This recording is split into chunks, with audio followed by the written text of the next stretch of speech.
What we're hoping to say is now I can look at the analytics. I can say, hey, Bill, can we meet once a week to talk about ways we can save you some money? You know, those are still going to be human conversations for the short run. Yeah, it's also just there's a comfort, like it's a new technology, a new way of doing business, and we of course invested heavily in like fraud elimination and want to make sure people trust the drivers on that platform. But if I'm a broker, a new carrier, my instinct is I want to talk to this person. I want to have some intuition. So even if the system should be able to automate it, sometimes I still want to call them, and until I'm comfortable. And then once I'm comfortable, maybe over time I'll stop making as many calls. But day one, I'm going to call them. It's perfectly reasonable.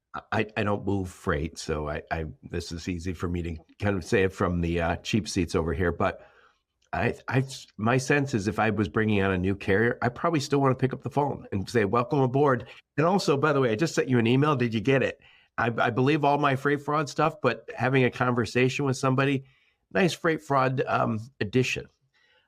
Yeah, I'll just add to that. I mean, brokers are very pragmatic, and ultimately they live or die by the service they provide to their shippers. And it is a incredibly service-driven business. So of course, they're not going to, they're going to take a conservative approach and make sure they verify and get comfortable and understand something before they let go or back off a bit.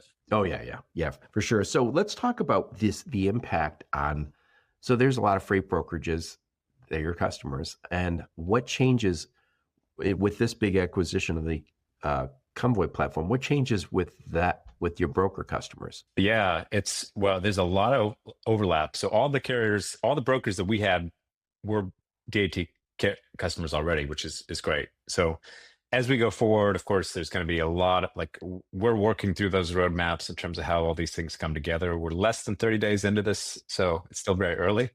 But I can say right out of the gate, it's versus it being, you're signing with a different company. It's just an addenda. And our expectation is this just becomes part of the package